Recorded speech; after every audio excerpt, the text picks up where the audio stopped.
데살로니가 후서 1장 1절부터 12절까지입니다. 데살로니가 후서 1장 1절부터 12절까지.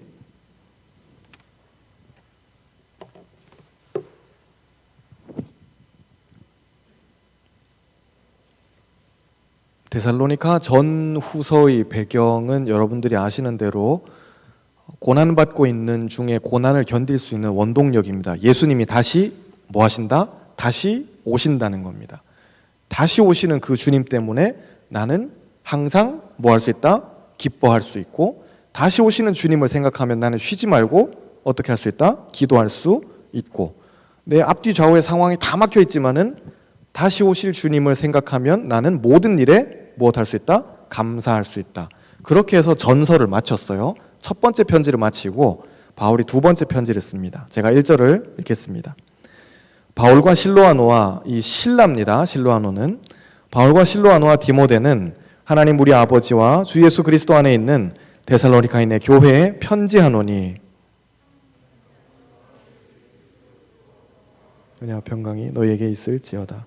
형제들아, 우리가 너희를 위하여 항상 하나님께 감사할지니 이것이 당연함은 너희의 믿음이 더욱 자라고 너희가 다 각기 서로 사랑함이 풍성함이니, 모든 박해와 환난 중에서 너희 인내와 믿음으로 말미암아 하나님의 여러 교회에서 우리가 친히 자랑하노라. 이는 하나님의 공의로운 심판의 표요 너희로 하여금 하나님의 나라에 합당한 자로 여김을 받게 하려 함이니 그 나라를 위하여 너희가 또한 고난을 받느니라.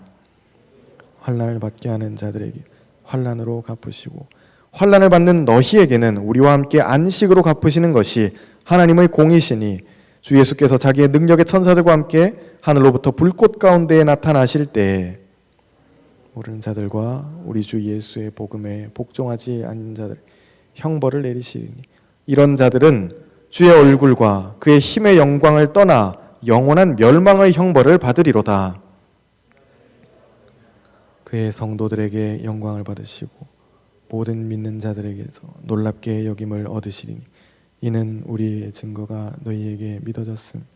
이러므로 우리도 항상 너희를 위하여 기도함은 우리 하나님이 너희를 부르심에 합당한 자로 여기시고 모든 선을 기뻐함과 믿음의 역사를 능력으로 이루게 하시고, 우리 하나님과 주 예수 그리스도의 은혜대로 우리 주 예수의 이름이 너희 가운데서 영광을 받으시고 너희도 그 안에서 영광을 받게 하려 함이라.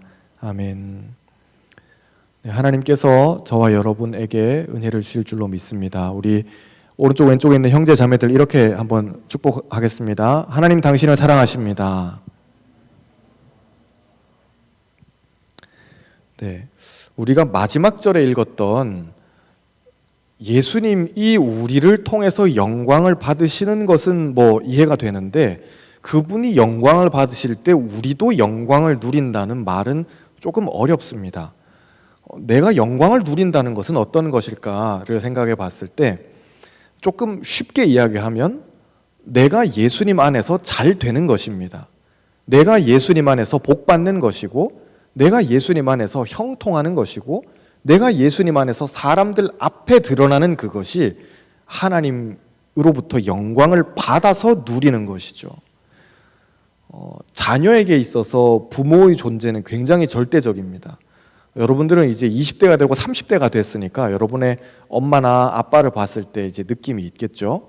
그런데 완전히 갓난쟁이들, 이제 겨우 말하고 걸어다니는 아이들한테 엄마 아빠는 거의 하나님이죠. 엄마 아빠는 뭐든지 할 수 있을 존재처럼 보이지만은 얘들이 초등학교를 들어가고 10대만 돼도 아빠도 모르는 게 있네 가 되고, 그 다음 중딩이 되면은 아빠 뭐 하는 거야 가 되는 거고, 나중에 20대가 되면은 아빠는 할 줄 아는 게 아무것도 없는 것 같아, 되게 바보 같아 까지 넘어가고, 이제 30대쯤 넘어가서 뭐 결혼을 하고 40대가 되고 그러면은 슬슬 드는 느낌이 우리 아빠만큼만 살아도 슈퍼세이브 하는 거구나 라는 지금 저의 느낌이에요.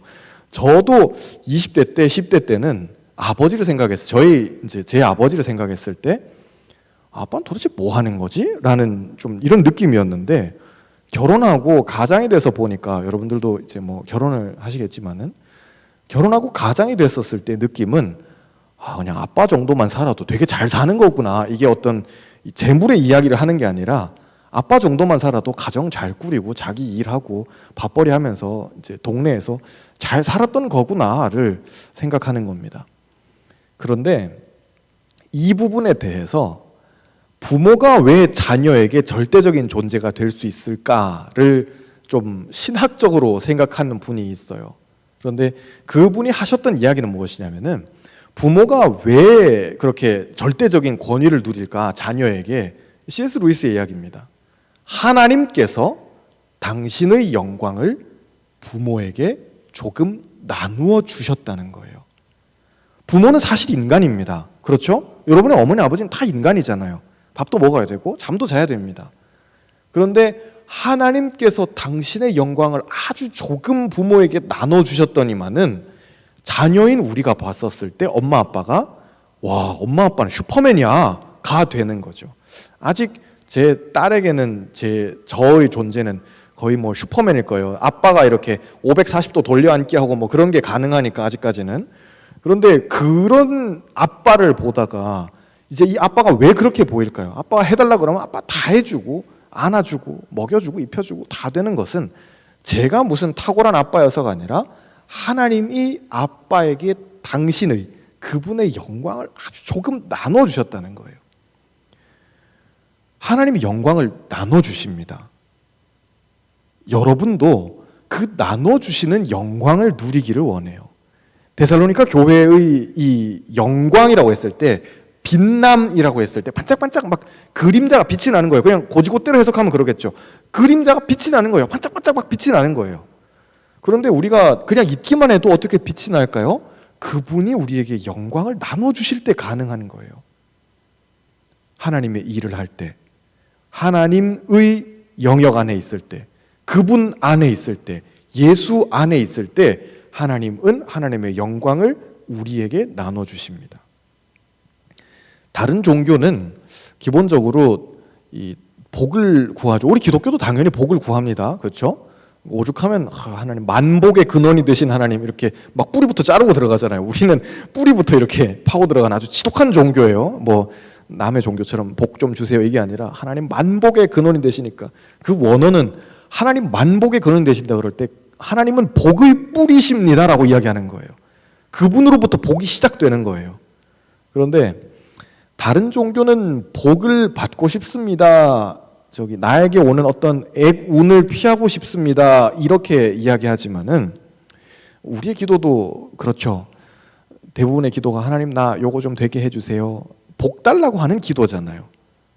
그런데 예수님께 우리가 기도할 때 그 예수가 기복의 하나님이 아니라는 것을 기억해야 돼요.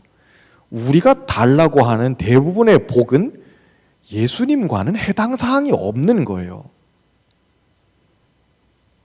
어진이가 아빠한테 전투기를 만들어 달라고 할 때 제가 만들어 줄 수 있을까요? 장난감 전투기는 사다 줄 수 있겠지만은 얘가 요즘 자꾸 이렇게 제가 다큐로 보여주니까는 와 아빠 저 전투기는 정말 멋있다. 뭐 1000억짜리 F-16 그런 거 확 날라가고 에어쇼하고 그런 거 보면서 아빠 나도 저런 거 타고 학교 가고 싶어 이제 이야기를 지금 초등학교 등교를 하니까 전투기를 F-16을 타고 신당동에서 학교까지 갈 수는 있겠죠. 근데 아빠가 그걸 1000억짜리를 사줄 수 있어요? 못 사줘요. 아빠하고는 이게 해당 사항이 아니에요. 나는 그거 사주고 싶어도 못 사주고 설령 저한테 1000억이 있다 하더라도 F-16 사주고 싶은 생각이 없어요. 사줘봤자 못 몰아요. 사줘봤자 의미가 없다는 거예요. 예수님께 없을까요? 그분은 다 가지고 계셔요. 그러나 우리에게 때론 주지 않으셔요. 왜 그럴까요? 그분이 원하시는 복, 내가 원하는 복이 아니라 하나님 이 복을 좀 주세요라고 하는 그 복이 아니라 하나님께서 가지고 계신 복, 예수님이 우리에게 주시는 복은 다른 복이기 때문에 그래요. 예수님은 복은커녕 애군의 끝판인 십자가를 지고 나를 따르라 그러시잖아요. 우리는 다 복 받고 싶어요. 재수 없는 건 좀 피하게 해주세요. 이런 건데 예수님은 우리가 생각하는 복은 고사하고 이 재수 없는 것의 끝판인 십자가를 지고 나를 따르라고 하시는 거예요. 그래서 예수님 믿는 우리는 복을 구할 때, 기도할 때, 영광을 누리려 할 때 그때 앞에서부터 말씀드린 거 다 연결했지만은 영광을 누리려 할 때 관점 자체를 바꾸셔야 돼요. 세상 사람들이 구하는 복이 있어요. 와, 또 복권에 당첨됐어. 야, 좋은데? 야, 너 되게 복 받았다. 이런 이야기를 하겠죠. 그런데 주님의 시각으로 봤었을 때, 나 이번에 이 사람이랑 결혼해 라고 했을 때, 주님의 시각으로 봤을 때, 나 여기 회사에 들어갔어요 라고 했을 때, 주님의 시각으로 봤을 때 그게 진짜 복인지 아닌지를 분간할 수 있어야 돼요. 그리고 기도하는 것입니다. 아니면 그 복에 대해서 분간하는 힘이 없다면은, 그 능력이 없다면은, 그러면 내가 구하는 그것이 나를 죽이는 것이 될 수도 있어요. 우리는 그렇죠. 제가 매일 반성하고 회개하고 하는 거예요. 기도 드리면서도, 새벽마다 기도하면서도 반성하는 그것은 무엇이냐면, 주님, 나는 내가 기도하는 것이 무엇인지 모릅니다라는 기도예요. 정말 바보 같은 나 자신이에요. 내가 구하는 그것이 무엇인지 저는 사실 잘 몰라요. 그게 저한테 어떤 영향을 미칠지, 저의 삶에 어떤 결과물로 다가올지 저는 몰라요. 하나님, 청년부의 부흥을 주세요. 다 필요하고 좋은 기도예요. 그런데 그것이 진짜 내 삶에, 제 삶이에요. 뭐 목사이기 이전에 뭐 그런 걸 다 떠나가지고 병호의 삶에 어떤 영향으로 오게 될지 저는 몰라요. 우리 청년부가 200명이 나오고 300명이 나온다 그랬을 때 제 삶은 어떻게 바뀔까요? 제가 알아요? 몰라요. 어느 방향으로 튈지 모른다고요. 여러분이 다 원하는 대기업에 가고 싶어요 라고 할 때, 큰 회사 가고 싶어요. 저도 똑같은 기도예요. 하나님, 큰 교회 가게 해주세요. 저는 그런 기도 안 할 것 같아요. 저도 대기업 가고 싶어요. 그런데 하나님, 저 큰 교회 가게 해주세요. 예를 들어서 제가 그렇게 기도한다 그랬을 때, 어머, 큰 교회 가요. 이렇게 스카웃 돼가지고, 손 목사가 참 재능이 있으니까 너 우리 교회 와라. 그래서 아유, 감사합니다 목사님. 그러고 낼름, 그게 저한테 어떻게 될지 모른다고요. 그게 저를 죽이는 것이 될 수도 있고 살리는 것이 될 수도 있지만은, 중요한 것은 내가 이것을 내 마음대로 컨트롤할 수 없다는 거예요. 우리가 흔히 복이라고 하는 것은 성경에서 이야기하는 어려운 말로 육신의 정욕이에요. 우리 몸이 원하는 거예요. 나 한 몸 좀 잘 되고, 맛있는 거 많이 먹고, 편하고, 사람들이 알아주고 칭찬해주는, 인정받는 내 육신의 정욕이에요. 바울은 이 이야기를 이생의 자랑이라고 참 어렵게 이야기했는데, 이 세상에서의 자랑거리예요. 이 세상이 끝나면 하나님 나라로 넘어갔을 때 우리 자랑할 수 있을까요? 좀 더 쉽게 이야기하면, 여러분 중학교 때 자랑했던 것을 지금도 자랑하세요? 초등학교 때 자랑했던 것을 지금도 자랑해요? 아마 다 흑역사예요. 목사님 왜 그러세요? 아마 그럴 거예요. 전부 다.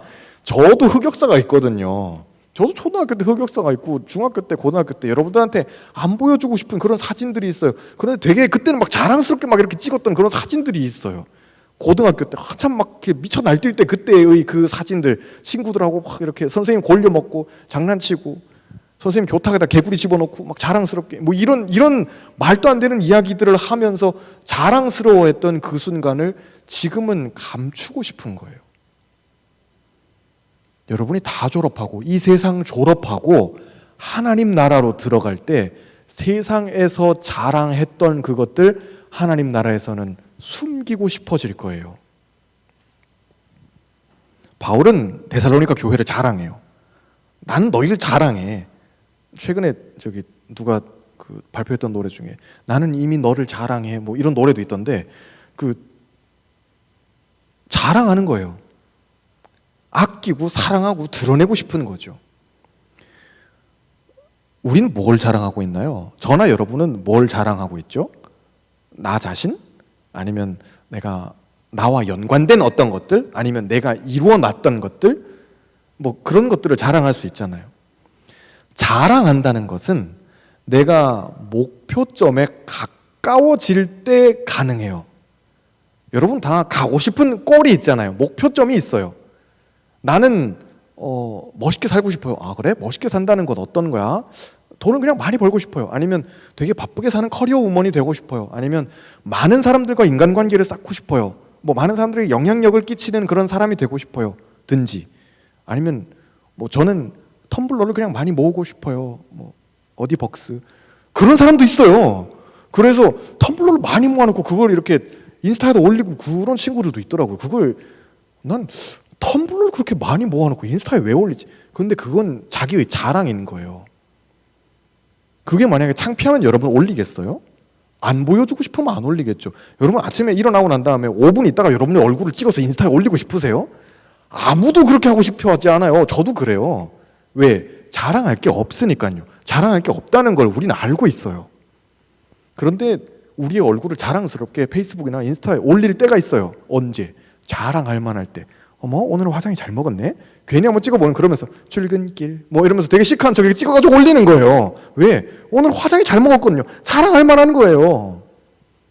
내 옷을 입은 게 마음에 들어요. 그래서 새 옷 입었는데 새 옷 샀다고 차마 자랑을 못하고 피시 괜찮은 것 같아. 괜히 전신사진 하나 찍어가지고 떨렁 올리고 가을날 뭐 이런 소리 하는 거예요. 그냥 우리가 자랑하고 싶은 거예요. 그게 나쁘다는 게 아니라 내가 원하는 인간상에 가까워질 때, 내가 원하는 목표점에 가까워질 때 우리는 자랑해요. 그런데 하나님께서 우리에게 이 자랑하는 자랑거리를 주실 때, 바울이 데살로니가 교회 교인들에게 저는 여러분들을 자랑스럽게 생각합니다. 이것은 인간 바울의 말로 생각하실 것이 아니라 하나님의 음성으로, 하나님께서 교회에 주시는 음성으로, 하나님께서 여러분에게 주시는 음성으로 생각하셔야 돼요. 주님은 여러분을 자랑스러워 하셔요. 왜 목사님 저는 뭐 딱히 자랑할 만한 게 아무것도 없는 쭈구리인데요. 제가 뭐 자랑할 게 있나요? 라고 할 때 주님은 여러분을 자랑스럽게 생각하세요. 왜? 주님이 원하시는 그 목표점에 우리는 어제보다 오늘 더 가까워지기 때문에 그래요. 바울은 교회의 핍박을 자랑해요. 박해를 자랑해요. 우리가 교회를 자랑한다고 생각해 봅시다. 여러분 자신을 자랑한다고 생각해 봐요. 그럼 아까 했던 이야기처럼 잘 나온 사진을 올리겠죠. 괜찮은 일상을 올려요. 막 이렇게 부장님한테 쪼이고 막 까이고 힘들어가지고 다 싫다 그냥. 아유 술이나 한잔하고 집에 가야지. 그러고 터덜터덜 집에 가는 그런 일상을 나는 동영상으로 찍어서 올리고 싶지 않아요. 돈 열심히 모아가지고 1년에 한 번 괌에 여행 가는데 같이 여행 가가지고 그걸 사진 찍어서 올리는 거죠. 이것도 나의 삶이고 이것도 나의 삶인데 이건 왜 올리기 싫고 이건 왜 올릴까요? 이건 자랑할 만하니까요. 남들한테 드러내고 싶거든요. 그런데 우리가 교회를 자랑한다 그랬을 때 교회에 어떤 것을 자랑해야 좀 홍보가 되겠어요? 어떻게 하면 돈이 좀 될까요? 어떻게 하면 영향력을 끼칠 수 있을까요? 여러분이 회사의 홍보부장이라 생각하고 한번 기획을 짜보세요. 우리 교회를 어떻게 하면 많은 사람들에게 홍보할 수 있을까? 어떻게 하면 신당 중앙 교회를 마케팅을 할 수 있을까를 생각해 보시라는 거예요. 그렇죠. 이건 목사님 제가 해야 되는 일인데 여러분들한테 떠넘기네요. 어떻게 하면 신당 중앙 교회를 마케팅할 수 있을까요? 우리 교회가 매력적이어야 해요. 좋아 보여야 해요. 그 교회 갔더니만은 참 예배가 좋아 라든지 그 교회 가니까 교제가 참 좋아 아니면 그 교회는 참 기도가 뜨거워 라든지 예수 믿는 사람들끼리 좀 통하는 그런 아젠다를 가지고 매력적으로 어필해야 돼요. 그런데 우리 교회는 건물이 없어요. 우리 교회는 맨날 두들겨 맞아요. 우리는 맨날 교회를 옮겨다니면서 예배드려요. 우리는 영상 시스템이 없어요. 우리는 목사님이 매주 바뀌어요. 이렇게 순회 목사님이에요. 뭐 이런 이야기 하면은 여러분들이 만약에 어디 신도시에 이사 가서 결혼해서 뭐 신도시 이사 가든지 아니면 회사 근처에 어디 이사를 가서 교회를 어디를 나가보지? 동네 교회 중에 어디 좀 좋은 데 없나? 이렇게 인터넷에도 찾아보고 할 때 그런 교회는 좀 끌리겠어요? 안 끌려요. 내가 이 교회에 가야지? 라고 섬기겠다고 결단하지 않는 이상 그렇게 힘든 교회는 아무도 안 가고 싶어 할 거예요. 자랑할 게 없으니까요. 그런데 바울은 오늘 말씀에서 핍박받고 있는 데살로니가 교회를, 박해받고 있는 교회를 유리창에 돌 날라오고 있고 막 쭈그리고 막 맨날 이렇게 쫓겨다니고 막 토마토 날라오는 이 상황을 바울은 자랑해요. 그래서 우리의 자랑은 다른 것이 되어야 돼요. 왜냐하면은 하나님께서 우리가 자랑스러워하던 모든 것들을 다 헛것으로 만들어 버리실 것이기 때문에 그래요. 다시 오실 하나님께서 우리가 고등학교 졸업하고 대학교 들어갔을 때 고등학교의 흑역사를 다 잊어버리고 싶은 것처럼 다시 오실 주님께서 우리가 그분의 나라에 들어갈 때 우리가 이 땅에서 자랑스러워했던 모든 것들을 다 헛것으로 만들어 버리실 것이기 때문에 그래요. 그래서 우리는 우리의 자랑할 거리를 하나님 나라에 맞춰서 찾아야 해요. 고난은 내가 복음으로 살고 있다는, 복음을 따라서 살고 있다는 증거예요. 내가 예수 믿는 것 때문에 고난이 있죠. 아픔이 있고 참 마음이 피곤하고 괴롭고 어렵고 힘들다면 그건 내가 진짜 하나님 말씀에 맞게 살아가고 있다는 가장 강력한 증거예요. 바울은 그래서 오늘 말씀 5절에서 그것을 표라고 이야기해요. 우리말에서 표라고 번역된 이 단어는 원어에선 증거예요. 법정 용어예요. 증거입니다. 제가 봤어요. 확실히 봤어요. 라고 하는 그 증거인 거예요.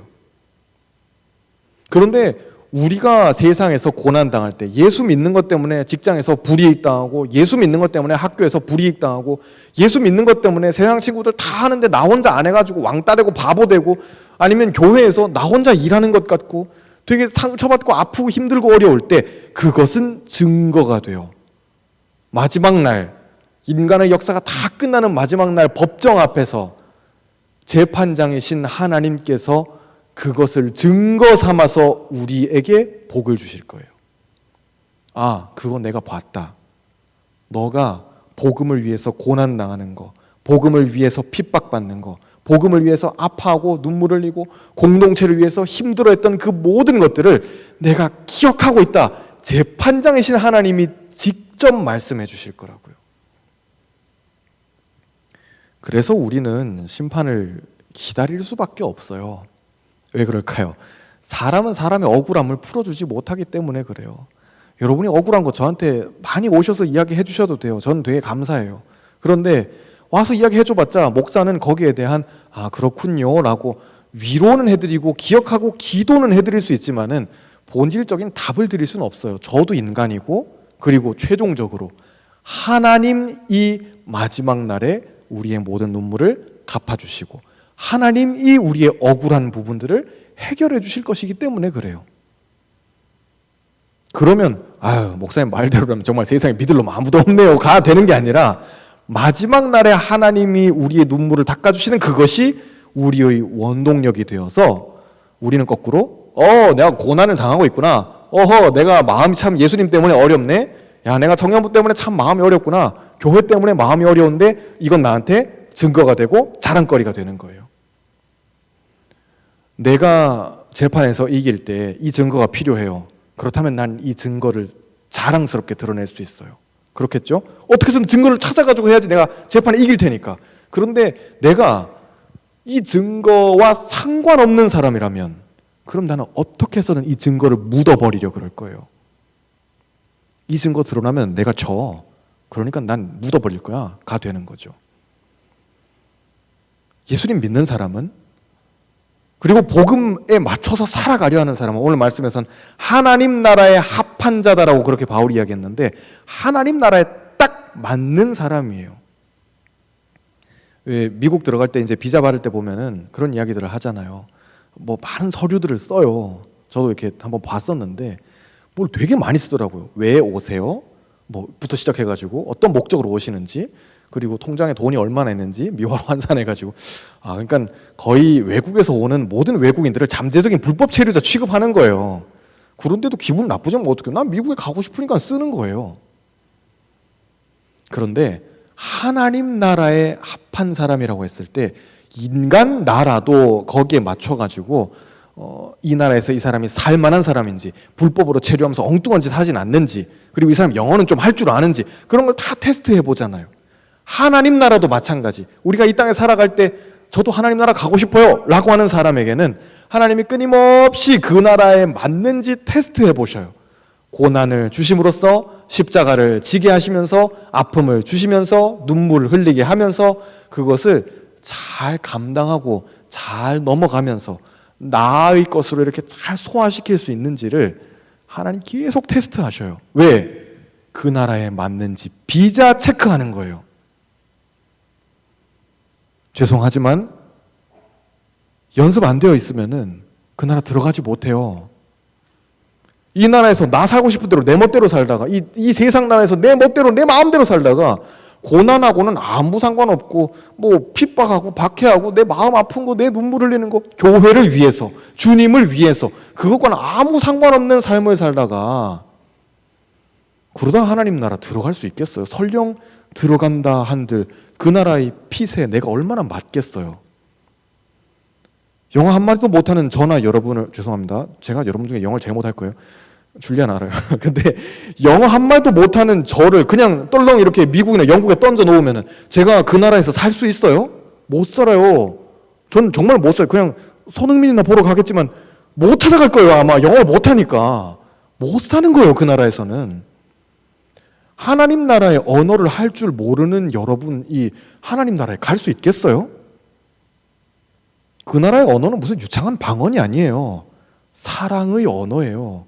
용서의 언어고 용납의 언어고 인내의 언어예요.